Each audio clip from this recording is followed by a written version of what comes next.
Our generation gap videos aim to uncover specific needs and highlight possible actions to help plan and achieve future financial goals, dependent on the age group you fall into. In this generation gap video, we're going to look at baby boomers. So named because after the Second World War, we saw a dramatic rise in the population. These boomer babies were born between 1946 and 1964. Now approaching 60, up to their mid-70s, this is a group that is more likely to be nearing or enjoying retirement, indulging in hobbies, keen to maintain their health to enjoy long-term leisure opportunities. But alcohol has formed a large part of the social scene for boomers, so the coffee of choice would more often be Irish or Scotch. The dances, well, this is a generation that can give us the iconic 1960s twist and the 1970s disco-inspired bump. I don't know what your bump's like, Stuart. But as far as baby boomers, at or close to retirement, they can be quite traditional in the way that they think, likely to have stayed with the same providers such as banks for years. What might they gain by shopping around? I think we'd all gain by shopping around, but typically the older we get, the more resistant we are to change. And it's not all about, my concern is it's not always about price. I think the baby boomers actually are aware about the quality of service, and I think we've seen in a number of sectors where it's been a race to the bottom on price, and then we're disappointed with the service. But I do think there are deals, concessions, benefits to be had in exploring that, and I do think the baby boomer generation has obviously had to transition from having no technology to having their children and grandchildren who obviously are skilled in technology, but also they need to keep themselves up to speed with it as well. So it is engaging with potential new banks, and they would have grown up with the typical high street names in the bank, but actually are they fit for purpose in terms of what they need? They'll have to do their own research, which they're more than capable of doing, and I see them doing. But it's about willing to embrace change. I see the baby boomer generation as a very aware generation, but how active they are in implementing the awareness, that's questionable. Certainly on the ethical side, when it comes to investment, absolutely want to make a difference.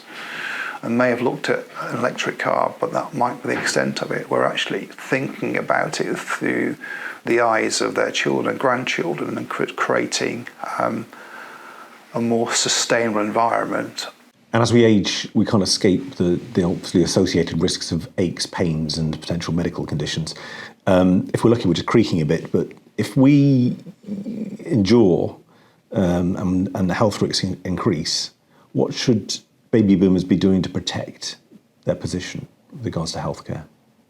I think protecting ourselves for healthcare is a very real issue. I think it's understanding family health. Again, one should do it at any age, but not panic. Again, understanding the benefits and support mechanisms that will still be in place, probably from your employer, but also if you're moving into retirement, how important are those benefits to you? Do you need support in terms of from health insurance? Is it a cosmetic issue or is it actually a health and a quality of life issue? And again, coming back to the budget piece, how do I afford it? Because the medical insurance policies can be deemed to be quite expensive. But also you'll be having one eye on care. What might I need? And certainly within Mogers Drewett Financial Planning, we're very keen that people are cognizant of their area, the care costs, what they might need, what the potential costs of that are, and again, embracing the allowances and benefits are aware. So we expect everybody to have looked at, their state pension. What are they entitled to?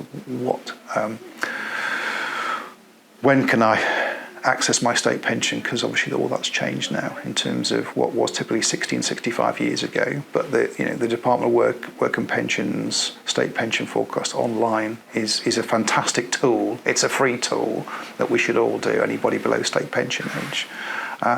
I would also encourage, subject to personal budgets as well, from my experience with clients, is to understand what you want to be doing in retirement. be it that working, keeping yourselves nimble intellectually and physically. And I spoke to clients only last week who've been fortunate, and I congratulated them on them because they got to retire in their early 50s, which I think people should be congratulated, because that's quite difficult to do. But the husband does have health issues, and they want to get those holidays in just in case. They want to buy the once-in-a-lifetime car so they can get in and out of it and enjoy it. So my advice is understand what's important to you, plan to do those things. And experience tells me that in the main, front load it. That can be challenging when you think, crumbs, I might run out of money in my 60s. But my experience is people spend less as they get older. The caveat to that is will always be care costs. But once you're mobile, once you're physically and mentally able, I think all of us need to get out there and enjoy the holidays, enjoy the experiences that we want, because we will work for 40 odd years. And we will be supporting where we can our children and grandchildren. But we quite often put ourselves last in the queue. And I'd like to see us all push ourselves slightly further up the queue, and in terms of financial allocation. Because I do believe it goes to the quality of life and a well-being point. But very much the front-end load. I've got vast experience with clients who've been very successful, but in their early 70s to late 70s, they just get tired. So they said, actually, although they've got the financial wherewithal to go wherever they like, they just don't have the mental ambition or the physical attributes to be able to do so. So my advice is definitely front-end load it. Don't spend like there's no tomorrow, but have a plan. Make sure it's flexible, adaptable, comes back to budgeting again. So what are the key points to accumulating wealth? I mean, at this point, you could say baby boomer, working life pretty much behind them. Is there something they could be doing to making their money work harder for them to still be making money? Their investments, for example, their investments, a lot of them will have matured by this stage. The baby boomers are on that cusp of transitioning from almost like the accumulation phase and amassing monies. So therefore you can successfully decumulate when you retire, but you're almost on the brow of the hill with that. So it depends what you want, how you want to allocate your monies, and how successful you've been in amassing monies during your lifetime.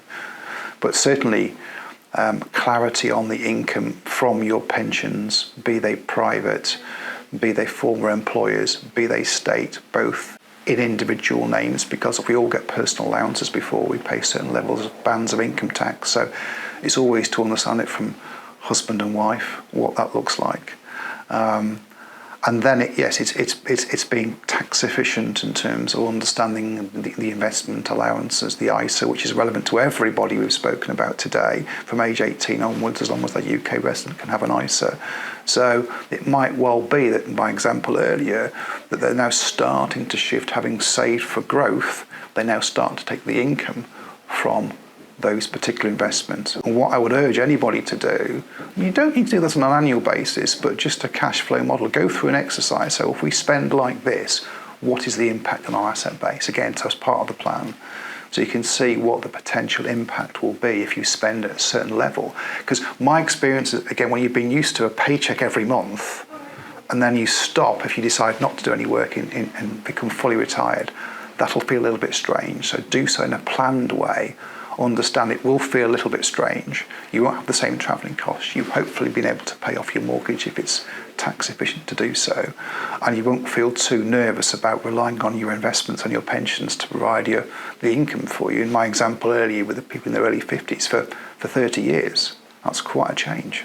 And what are those, for those individuals who don't want to say full stop, I'm now going to retire, but maybe want to step into semi-retirement? What options might be available to them for their pension? How does that pension get affected by that move?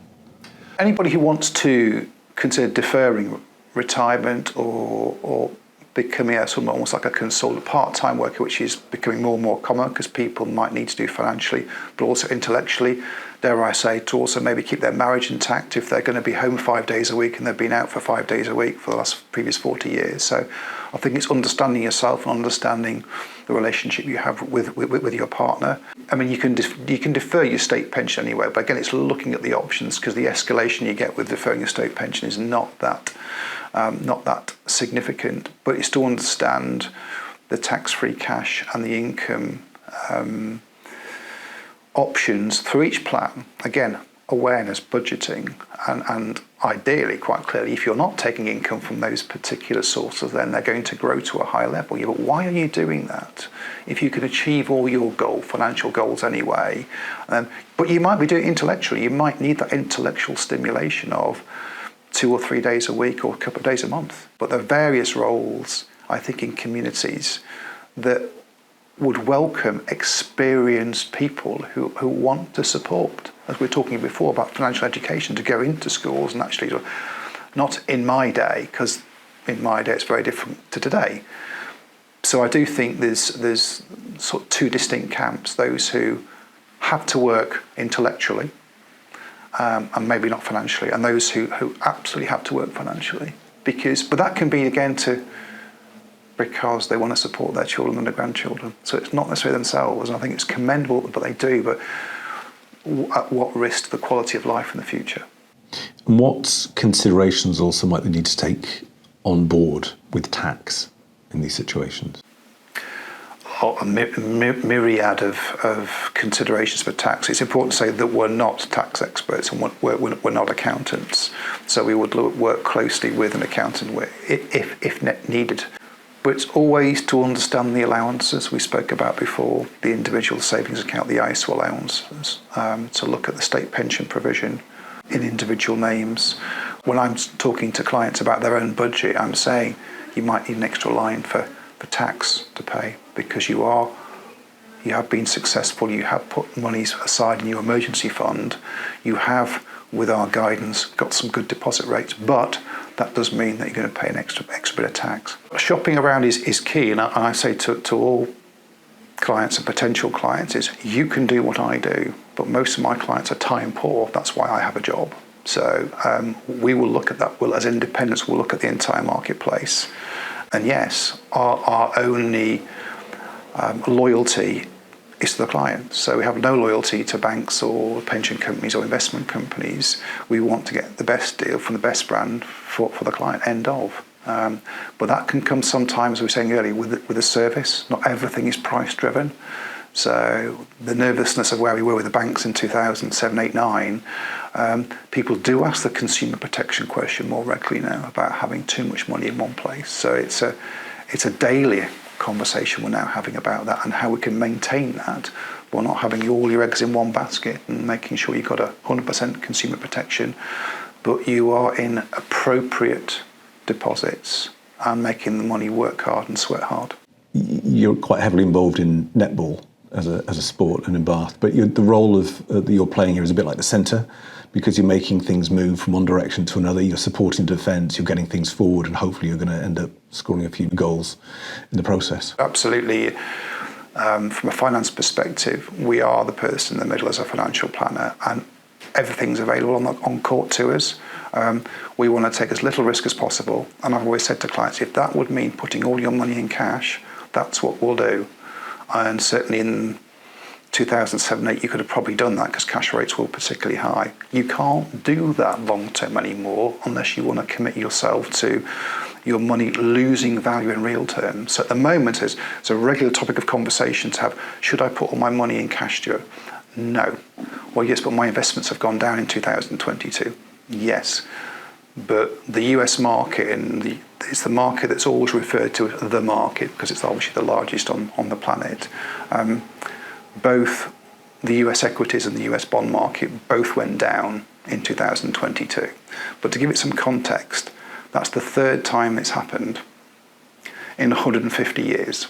So we've got to be careful we don't reference that as normal, therefore we should all move to cash. Cash absolutely has its place, and we're having a regular conversation about we may well want to defer investing new monies because cash is attractive if it's created in the right accounts with the right deposit institutions. But long term, to beat inflation, you're going to have to invest. That's, you can go back, there's a wonderful study that Barclays do, to give them credit, the Barclays Gilt Equity Study, which goes back to 1900. And you look at the last 100, and I don't think quite clearly they've got this year's data yet, but you've got 122 years of data, and you'll see cash line, you'll see inflation, you'll see shares, and you'll see shares with income reinvested. So for me, it's assessing with any client what I call duration risk. If it's short term, stay cash. If it's long term, irrespective of who you're supporting, irrespective of yourselves, grandchildren, children, then take as little risk as you need to get the money to grow in real terms. And we are that centre in that analogy, but we've got all sorts of options available to us, depending on what clients' objectives are, and we'll always be personal in how we approach it.